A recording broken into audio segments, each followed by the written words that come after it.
Karen accused me of stealing my own car, tricked a dumb cop into arresting me. Now my car is a wreck because he gave her the keys. Check out this video in podcast form by searching Austin Stories wherever you listen, or check the video description for a link. I live in one of those middle of nowhere desert towns where almost everyone knows almost everyone, and it's hot as heck, but dirt cheap to buy a home or land in.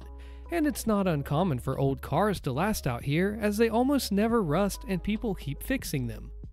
After high school, I worked my butt off at a local job to get my own place. I ended up buying a small plot of land with a trailer on it off of a local guy that decided that he was going to move to Texas. And the guy also sold me his old Ford Escort prior to that. It was an okay first car. Got me around well enough, and I still have it too. 10 years have gone by since then. And for a while, I spent a lot of my time tinkering with an old 87 Monte Carlo that I bought super cheap, as it was without an engine or transmission. I loved that car, as an older cousin of mine had one when I was a kid, and I always wanted one of my own. I spent 2 years fixing up the one that I got with help from friends, and then finished it up in 2019. Since the engine was missing, I dropped in a junkyard Chevy 305 V8 that was connected to a rebuilt 4-speed automatic transmission with low miles from a totaled car. And then I repainted it myself inside a friend's garage with a Harbor Freight sprayer and some GM black single-stage gloss paint, and buffed it to a shine. And I finished it up with some gold Monte Carlo decals and some classic moon rims that I bought from the local junkyard, and I polished up. I also partially redid the interior by replacing the seats and put in a custom steering wheel. I'm not really a mechanic, but my friends all helped me. And online how-to videos on my smartphone really helped as well. The car was fun to drive and it looked good. And I kept it in good order. That is, until this mess went down. Now, I didn't really trust some of the local law enforcement out here before, and this gave me even more reason not to. A lot of the cops around here are barely qualified for the job. They're practically hired with a handshake and just told to play Doom for training. Granted, though many of them are really nice. The sheriff is even kind of a friend of mine, but he's really one of the only competent ones there. Most of the rest really don't do their jobs very well, especially whenever a new one gets hired on. Like that guy that went out of his way to move to my town just to be a cop. In this case, he was the nephew of the sheriff. He even brought his own Crown Vic with the loudspeaker to drive around town in. Let's call this guy NC for Nephew Cop, since he was the sheriff's nephew. Now, Nephew Cop and I don't know each other personally yet, but I was aware of him. He was as dumb as a rock and high on his own ego. He was like Barney Fife and John Cena had an illegitimate son together, because he was a tall, strong-looking man that was always giving people creepy looks and patrolled on foot up and down Main Street with a clipboard in hand and a big grin on his face. He also liked to publicly flex his muscles in front of people. One Saturday morning, I took my Monte Carlo out to meet a friend, but they ended up bailing because of a last-minute issue with their girlfriend. I thought, no problem, I'll just get some fast food and go home. I went to the local burger place and got a meal to go. And as I was walking out, there was a lady outside looking over my car. She was bent over in a very short skirt. And not gonna lie, I enjoyed the view. People would stop here and there to ask me about my car and where I got it. Now, I usually don't mind talking so long as they're polite, though this woman ended up anything but. She was curvy and good looking while wearing a black miniskirt, and I'm guessing early to mid-30s or so, not really sure. I asked her if she liked my car. She stood up, took one look at me, and snickered. I asked her what was so funny. To get an idea of what I looked like at the time, I was a skinny guy with a scraggly beard and was wearing a faded AC/DC t-shirt with the sleeves ripped off, along with worn-out cut-off denim shorts and flip-flops. I guess she figured I was poor or something, so she was probably judging my appearance. She looked me up and down in a very obvious way, and then said, "There's no way this is your car. You couldn't possibly afford something this nice." Now, I have a tendency to get sarcastic or snide when people make assumptions about me. So I said back, "Oh, really, lady? The title is in my name, and these keys right here in my hand say that I'm the owner too." The Karen just glared at me as I put my keys in the lock and began to open the door. I looked behind her and noticed a beige 90s Volvo with a missing headlight and had out-of-state plates on it parked not far from me.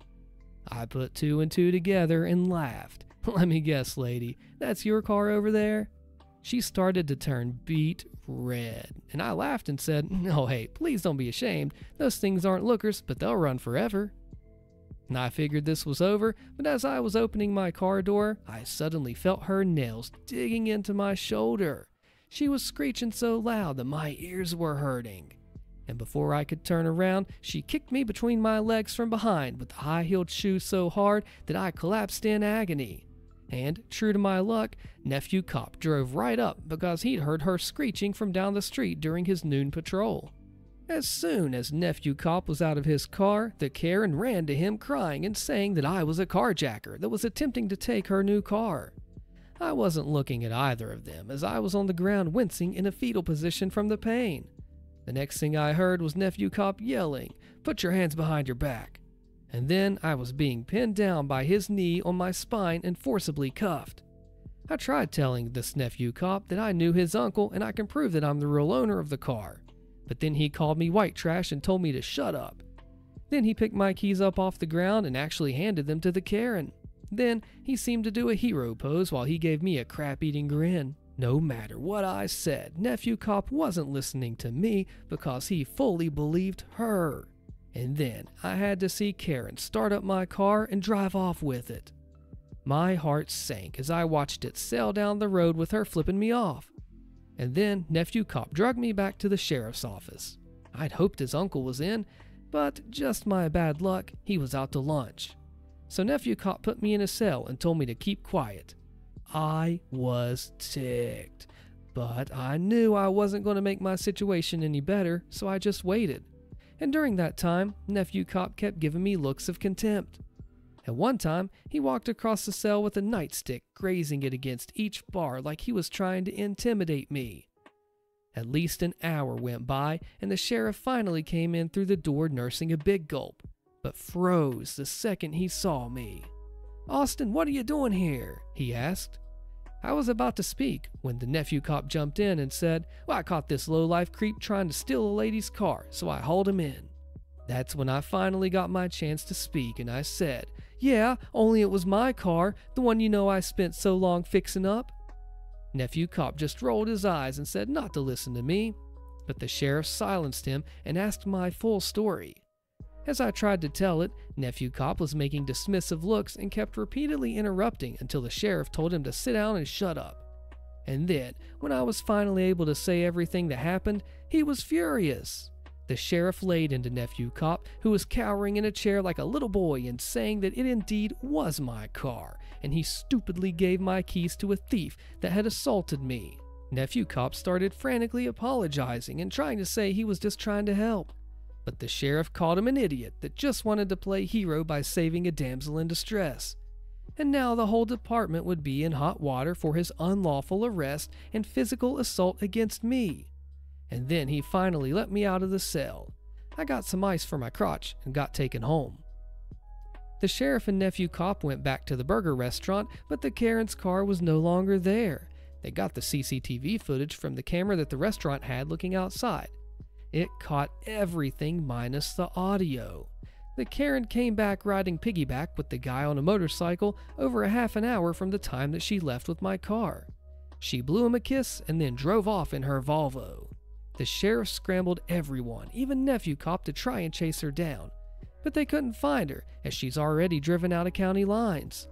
Some phone calls were made to the other departments to look for her, and I had to sit at home with an ice pack on my crotch all evening, waiting for the news on what had happened.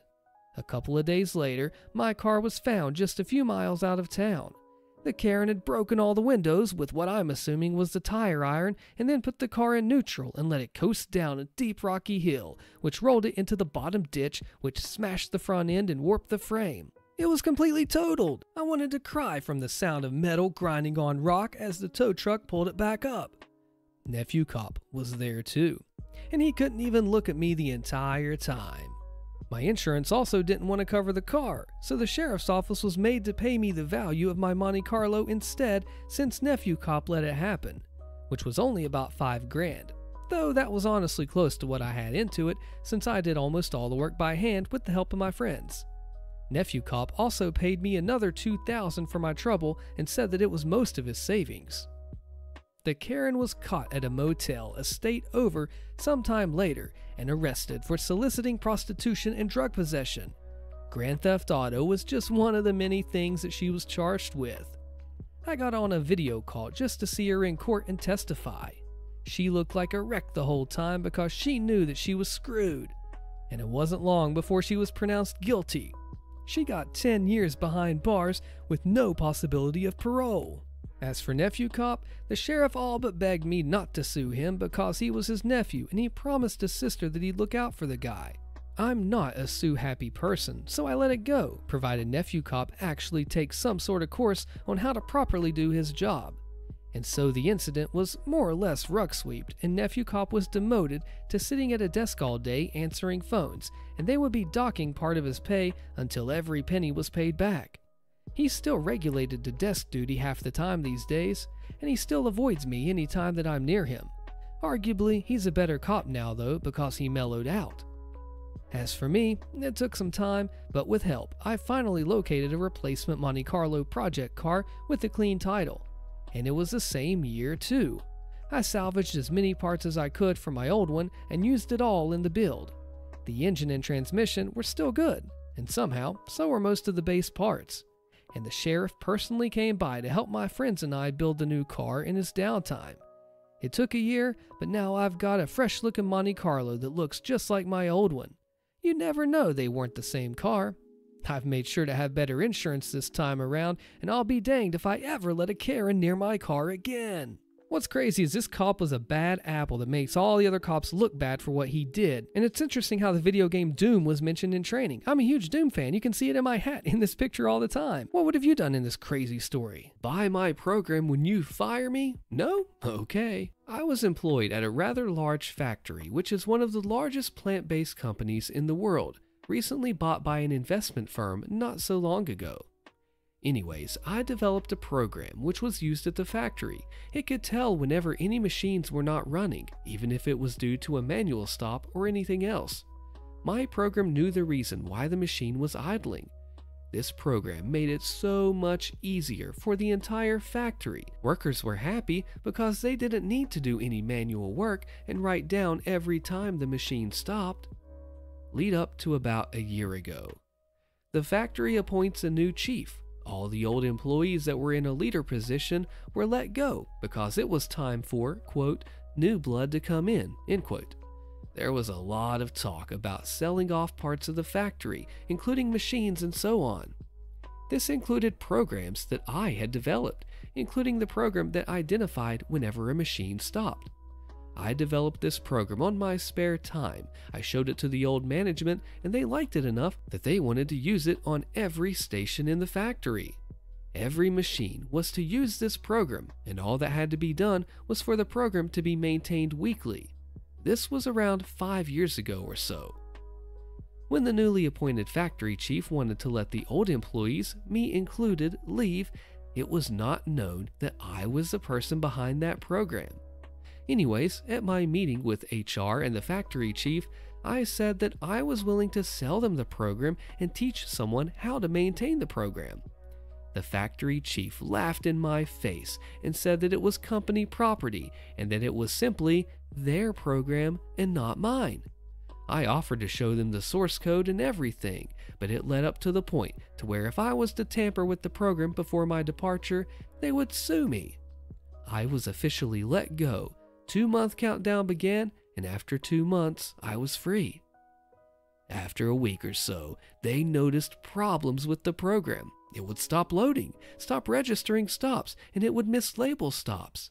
I knew that this was when the fun was about to begin. After about a month, I was called into the office and was told that I had tampered with the program because it had suddenly stopped working. I let them know that someone had to maintain it. I was ordered to teach someone how to do that job, and I told them, well, after you pay me for the program rights. They wouldn't budge, and I was told to return to work. When I had a week left, I strolled around the factory floor for a while and noticed that no stations were running my program anymore. I asked some operators why that was, and they told me it just stopped working. Now we need to fill out forms every time the machine stops manually. I shrugged and told them to thank the factory chief. I left after that week. I got a phone call about a month after I left where they begged me to sell them the rights and teach someone how to maintain it. I never sold them that program. Instead, I sold an improved version to another factory nearby, where I am now employed. Now, I see some people say that I'm in the wrong based on US law. Just editing here to let you know that this didn't take place in the US. I made the program during my spare time at home, on my own computer. After introducing the program to the former factory chief, I was allowed to try it out on one machine and test it. The maintenance was done on my office computer, and after a few months, I was allowed to roll it out for the entire factory. It wasn't done overnight. There was lots of debugging to do. I have not heard anything from the company for nearly a year, so it would be weird for them to just suddenly come after me now. Just wanted to make that clear. That sounds like a classic case of, we're the company and we're going to do it right. Oh, we need to listen to the people that work there on the ground floor. Have you ever seen this happen? Let me know.